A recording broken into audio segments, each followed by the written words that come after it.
था तो वो सांप मुझे दुनिया के अंदर ही निकल जाता, दुनिया के अंदर ही वो सांप मुझे निकल जाता। अल्लाहू अकबर कबीरा।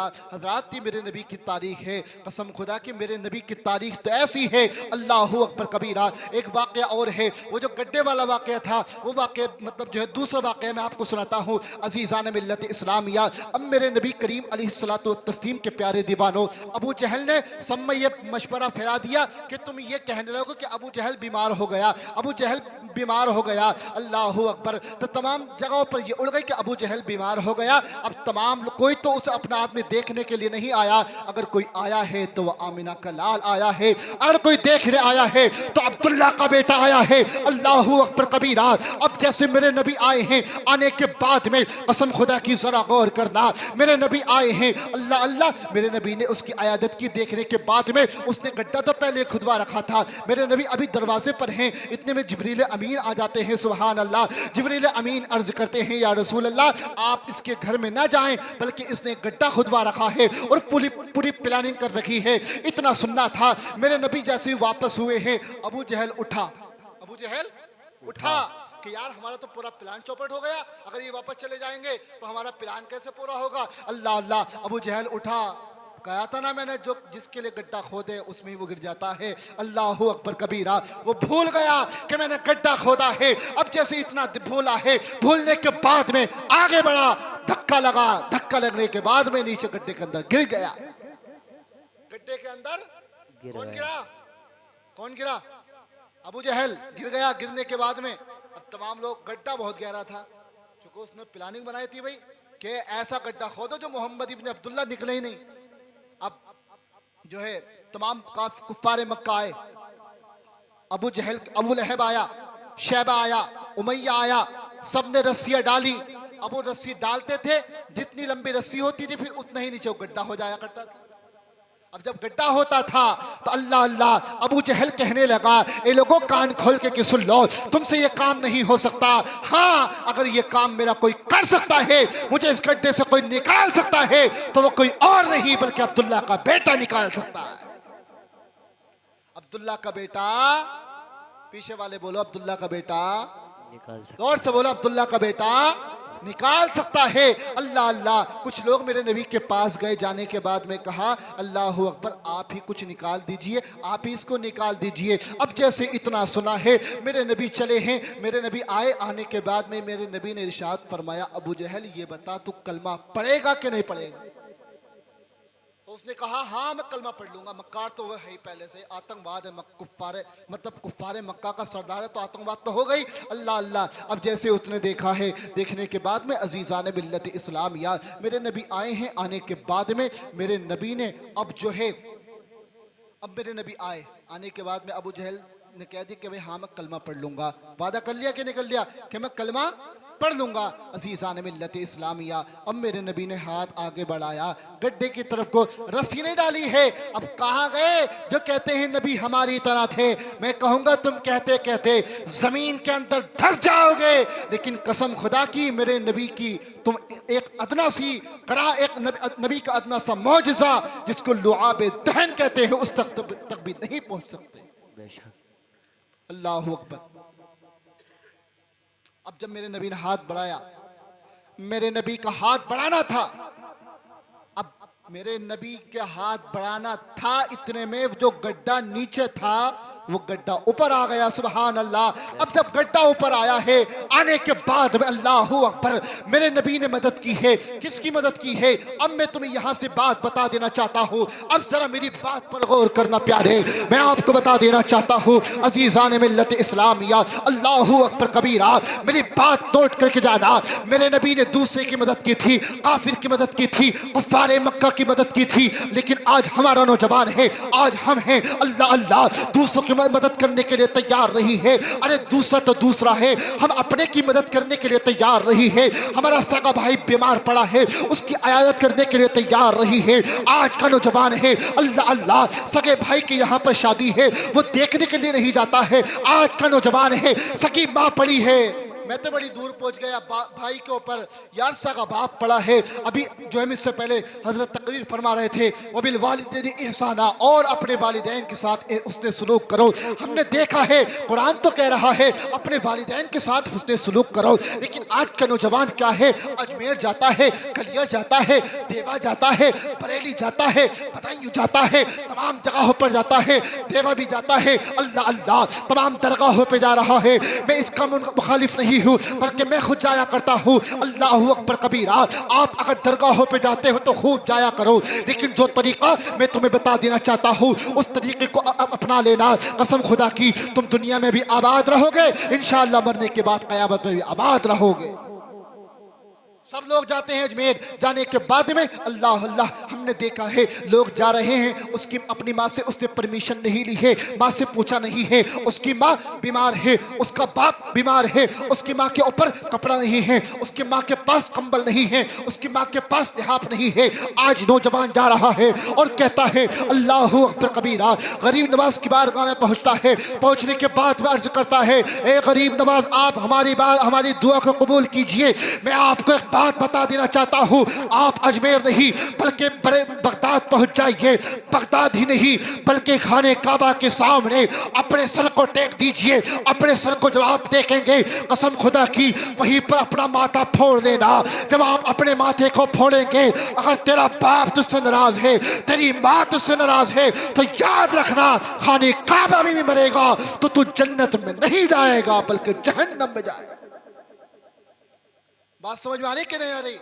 ये समझ में नहीं आ रही होगी। हमने देखा है ऐसी बातें समझ में नहीं आती हैं जब वो अल्लाह होती है ना खूब कि तुम्हें जन्नती बना देंगे, तुम्हें ये बना देंगे, वो बना देंगे। वाह सुभान अल्लाह मौलवी साहब, वाह सुभान अल्लाह, हमें जन्नती बना दिया। वो मौलवी तुम्हें पसंद है जो एक रात में तुम्हें जन्नती बना करके चला जाता है। लेकिन नबी की हदीस सुनो, मुस्तफ़ा इरशाद फरमाते हैं, मेरे आका ने इरशाद फरमाया, ओ लोगों तुम्हारी कोई दुआ कबूल नहीं हो सकती जब तक तुम्हारे वालिदैन तुमसे राजी नहीं होंगे। बेशक सुभान अल्लाह। कितनी ही दुआ कर लो, कितनी ही तो इबादत कर लो, अल्लाह अकबर कबीरा। आज नमाजों पे इतराते हैं, आज कहता है कि हम जो है नमाजें पढ़ते हैं, बड़े बड़े अल्लाह अकबर हमने देखा है लोग नमाजें पढ़ते हैं, हज भी करते हैं, ज़कात भी देते हैं, लेकिन अजीज़ान मिल्लत इस्लामिया, मेरे भाई घर में 2 कदम पर तेरी माँ नाराज है, अपनी माँ से ये नहीं कह सकता माँ मुझे माफ़ कर दे। यही नौजवान है अपनी माँ को राज़ी नहीं कर पाता है। मेरे भाइयों आज से ये तौबा करके जाना कि आज के बाद में अगर हम सुबह को उठेंगे सबसे पहले अपनी माँ की ज़ियारत करेंगे। जब मोहब्बत के साथ अपनी माँ की ज़ियारत करोगे तो कसम खुदा की अल्लाह के रसूल फरमाते हैं जो एक बार मोहब्बत के साथ अपने वालिदैन की ज़ियारत करता है अल्लाह पाक उसको हज मकबूल का सवाब अता फरमाता है। अब ये बात तुम हो गई मुकम्मल, मैं थोड़ी थोड़ी बात आपको समझा रहा हूँ ताकि चंद मिनट में बहुत सारी बातें हो जाएं। सुनिए, अब हमारे यहाँ पर रुकनुद्दीन सराय में, मैं भी इसी बस्ती का हूँ, सब जानते हैं, अक्सर जानते हैं, मैंने देखा है यार दूसरी जगहों पर हम जाते हैं बड़ी बेइज्जती होती है। यकीन मानना मिंबर रसूल पे बैठ के कह रहा हूँ ये बात। मुझसे लोग कहते हैं कि मौलाना तुम सब में जाते हो तकरीरें करने, अपने बस्ती में नहीं समझाते। हजरत बड़ी बेइज्जती उठानी पड़ती है दूसरी जगहों पर। अल्लाह अकबर, हमारा नौजवान मैं शादी की बात कर रहा हूं, शादी के नाम पर डीजे बजाता है, शादी के नाम पर रंडियों को नचाता है और ये कहता है, वो जो दोस्त लफंगे, भाई साहब लफंगे दोस्त कहते हैं कि चाहे पैसा कितना ही उठे सारा पैसा मैं खर्च कर लूंगा, तू तो खाली हाँ कह दे, तू तो खाली हाँ कह दे। और जलसे का नाम पे देख लो सारे आदमी ठूंठ ठास के अपने घर में सो जाएंगे, कोई जलसे में आन करके एक रात नबी के नाम पर कुर्बान नहीं कर सकता। यार हमें बताओ, जो हाथ उठाते हैं, जो कहते हैं कि हम नबी के नाम पर जान दे देंगे, जो कहते हैं नबी की मोहब्बत में हम अपना सर कलम करवा देंगे, जो कौम यार एक रात नबी के जलसे में आन करके नहीं बैठ सकती तो वो कौम अपनी गर्दन कैसे कटा सकती है? बेशक। अब अगर मैया का लाल है तो कान खोल के सुन ले, तूने शादी पे डीजे बजाया, एक तो ये कह रहा था कि मौलवी साहब ने मना क्यों करा, अब तो डीजे बजेगा। इमाम इमाम साहब ने मना करा क्यों? अब तो डीजा बजेगा। अब अगर मैया का लाल है तो बड़ा डीजा, तेरे बाप का इंतकाल हुआ तो मस्जिद के इमाम के पास क्यों जाता है? अब अगर तू मैया का लाल है तो जमाने वालों से कहना, ऐ जमाने वालों, मैं बहादुर बेटा हूँ, मैं बहादुर बेटा हूँ, बहादुर माँ का बेटा हूँ, बहादुर बाप का बेटा हूँ। मेरे बाप की मैयत पे अब तुम किसी मौलवी को मत बुलाना, बल्कि डीजे ही बजवाना। किसी मैयत पे क्यों बुलाते हो इमाम को? किसी मैयत पे क्यों बुलाते हो मदरसे के बच्चे को? मेरे भाई याद रखो, जब तुम मदरसे के बच्चों को याद करते हो, जब तुम मौत पर तो खूब आसानी से याद करते हो, लेकिन वलीमे में तुम्हें इनकी दावत भी याद नहीं रही थी और तुम मदरसे में जाते हो और इरफान साहब से कहते हो कि हजरत सारे बच्चों को लेकर के आ जाइए, मेरे भाई का इंतकाल हो गया, मेरे बाप का इंतकाल हो गया। अल्लाहू अकबर कबीरा तमाम लोगों को हम कहते हैं, लेकिन कसम खुदा की हमने शादी की थी, जब हमने अपने भाई की शादी की थी, अपनी बहन की शादी की थी, अपने दोस्त की शादी की थी, तमाम यारों की शादी की थी, तब हमने याद नहीं करा था इस मौलवी को, तब हमने इस मस्जिद के इमाम को याद नहीं करा था। याद रखो, अल्लाहू अकबर कबीरा। आज लोग मौत के वक्त भूल जाते हैं, फिर आते हैं मस्जिद के इमाम के पास कि भाई हजरत अब तो दुआ कर दो, अब तो तुम्हारी ये दुआ कबूल होगी। हमें बताओ, शादी पे मौलवी कहाँ गया था?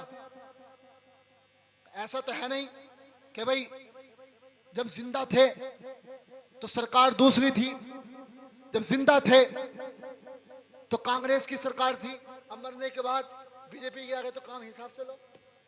ऐसा नहीं, बल्कि जो खुदा तुम्हारी शादी के टाइम पर था, वही खुदा तुम्हारी मौत के वक्त भी है। माशाअल्लाह।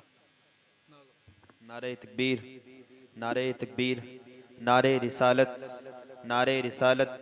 हजरत मौलाना डॉक्टर इरफान साहब क़िबला, नारे तकबीर, नारे रिसालत।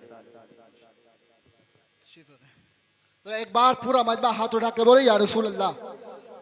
अच्छा, पीछे वाले जो हैं नबी के नाम पे हाथ उठा देंगे? उठा देंगे? ऐसे उठाएगा सब तमामी हजरात। एक मैं तुमसे आज वादा लेकर के जा रहा हूँ।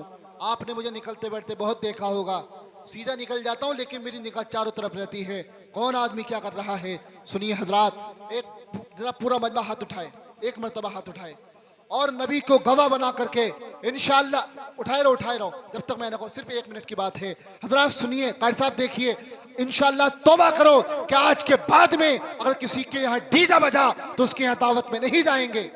हाथ उठा के बताओ, बोलो इंशाअल्लाह, जोर से बोलो। डर लग रहा कुछ आदमियों को, बोल नहीं रहे, दाल में काला है, पूरी दाल ही काली है। मेरे भाई, हमें दुनिया में कितने दिन रहना है? हाथ नीचे कर लो। कितने दिन दुनिया के अंदर रहना है? हमें इस दुनिया से जाना है। याद रखो, एक दिन हमें मौत भी आनी है। मेरे भाई, अगर हम डीजे बजवाएंगे, अगर हम अपनी शादी में, अपने बेटे की शादी में, अपनी औलाद की शादी में, अपने भाई की शादी में अगर हमने डीजे बजवाया, तो यहाँ तो बहू डीजे बजाएगी, आने के बाद में कब्र में फरिश्ते तुम्हारा डीजे बजाएंगे। याद रखो, अगर दुनिया में तुमने डीजे बजाया होगा तो तुम्हारी दुनिया भी डीजे बन जाएगी और कब्र में तो तुम्हारी पिटाई होनी ही है। इसलिए मेरे भाई, हमें तौबा करनी है, हमें अमली मैदान में आगे बढ़ना है और दुनिया वालों को ये बताना है कि दुनिया वालों, फानूस बन के जिसकी हिफाजत हवा करे, वो शमा क्या बुझे जिसे रोशन खुदा करे। बात सही है कि नहीं सही है? बताओ, डीजे नहीं बजते सबसे ज्यादा अपनी बस्ती में? मैंने पूरे संबल का वो देखा है, सबसे ज्यादा अक्सर जो देखा है, सबसे ज्यादा अपनी बस्ती में डीजे बजाए जाते हैं। क्या मुसलमान नहीं है यहाँ पर? बताओ, हमें शर्म आती है यार। पता नहीं चलता है ये मोमिन की शादी है या गैर मुस्लिम की शादी है। इसलिए मैं हाथ जोड़ करके, जो कि तुम मेरे अपने हो, कोई भाई है, कोई बाप की उम्र का है, कोई भाई की उम्र का है, कोई छोटा है, मुझसे छोटा भाई है, इसलिए मैं हाथ जोड़ करके आपसे गुजारिश करता हूँ, अगर आज के बाद में किसी के यहाँ डीजे बजा तो उसके यहाँ पर शादी में नहीं जाएंगे इंशाअल्लाह। और सुनिए हजरात, हमें ये ऐद करना है कि अपने मोहल्ले में जिसने डीजे बजाया उसको समझाना है कि कि हम नबी के उम्मती हैं, हम किसी शैतान के मानने वाले नहीं बल्कि हम मोहम्मद रसूलुल्लाह के मानने वाले हैं। इसलिए हमें चाहिए कि हम अमल करें। मैंने डीजे की बात इसलिए बताई, मैं बहुत टाइम से सोच रहा था कि ये बात पब्लिक के सामने रखी जाए। हो सकता है सब ना सही 2-4 ही आदमी मेरी बात पर अमल कर लें। इसलिए मेरे अजीज़ों, आपसे एक हाथ जोड़ कर यही गुजारिश है कि आज के बाद आपको डीजे में नहीं जाना है, और कम से कम यार हमें ये देख लो। और ये जो महफिल है, इतने कम आदमी दिखाई दे रहा है, इसमें भी राज है। अगर इसकी जगह दूसरी महफिल होती ना तो फिर ऐलान करने की जरूरत ना थी कारी आसिफ साहब को, फिर तो छट्टम छट्टा आते। उस चौराहे का अलग आ रहा है, इस मोहल्ले का अलग आ रहा है, उस मोहल्ले का अलग आ रहा है। क्या बताओ यही हम नबी के उम्मती हैं? नहीं मेरे भाई, अल्लाह के रसूल फरमाते हैं ला युमिनु अहदुकुम हत्ता अकूना अहब्बा इलैहि मिन वालिदिही व वलदिही वन्नासी अजमईन। तुमने जब तक कोई मोमिन कामिल नहीं हो सकता जब तक सबसे ज़्यादा यानी औलाद, बाप, भाई, बहन सबसे ज़्यादा मुझ मोहम्मद से मोहब्बत न कर लोगे। इसलिए नबी से प्यार है, नबी से इश्क है, नबी से मोहब्बत है। तो अब हमारी शादियों में डीजा नहीं बजे। अगर हाँ तुम्हें अगर खुशी के मौके पर कुछ काम ही कराना है तो नबी की इस तरीके से जलसा करा सकते हो। लेकिन अगर पैसा ज़्यादा फालतू है तो किसी मदरसे में दे दो। ठंड का मौसम चल रहा है, मदरसे में गरीब बच्चे हैं, उनको जर्सी बना करके दे दो, जूते ला करके दे दो। लेकिन नहीं, हमारा तो हाल ही दूसरा है। मेरे भाई वक्त बहुत ज़्यादा हो जाएगा, इंशाअल्लाह कभी और मिला मौका तो आपको सही से मौका मिलेगा और समझाऊंगा। मेरे बाद एक बेहतरीन खिताब भी होना है।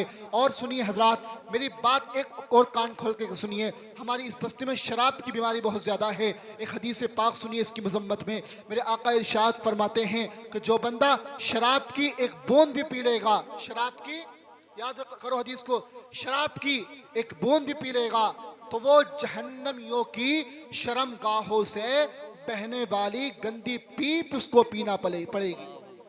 यानी एक बूंद, पूरे पौवे की बात नहीं चल रही, सिर्फ एक बूंद की बात चल रही है। और यहाँ तो पौवे के पौवे उड़ना शादी में पता ही नहीं चलता। इसलिए मेरे अजीज तौबा करो, आज से ही तौबा करो। हमारा रब हमें देख रहा है। ला वो जो है सोता नहीं है, उसे ऊँग तक नहीं आती है। रब तबारक व तआला हम सबको अमल की तौफीक अता फरमाए। नमाजों में भी आगे बढ़ें और अपने घरों में अपने घरों का अच्छा माहौल करें और अपने बच्चों को पढ़ाएं, अपने बच्चों को तालीमी मैदान में आगे बढ़ाएं। हमें पता चलता है कि सबसे कम अगर कोई कौम पढ़ी है तो मुसलमान पढ़ी है। इसलिए अपने घर में आज के बाद ये अहद कर लेना कि कम से कम एक घर में एक हाफिज कुरान, एक आलिम बामल ज़रूर होना चाहिए। क्योंकि अगर एक आलिम बामल होगा तो जो बदअकीदा आते हैं उनसे महफूज रहोगे। अगर डीजा बजता होगा, डीजे बजने से महफूज रहोगे। इसलिए मेरे अजीज़ों, हम सबको चाहिए कि हम तौबा करें। अल्लाह पाक इरशाद फरमाता है, हुजूर सल्लल्लाहु अलैहि वसल्लम की ज़िंदगी हमारे लिए बेहतरीन नमूने अमल है। अगर मेरी तरफ से कोई बात ज़्यादा ही सख्त निकल गई हो, मेरे भाई, मैं मोहब्बत में आपसे इतनी सख्त में ये बात कह रहा हूँ ताकि आप अमल करो, मेरे अपने हो, मेरे कोई पराए नहीं हो। इसलिए हम सबको अमल की तौफीक अता फरमाए। वमा तौफीकी इल्ला बिल्लाह। अस्सलामु अलैकुम व रहमतुल्लाह।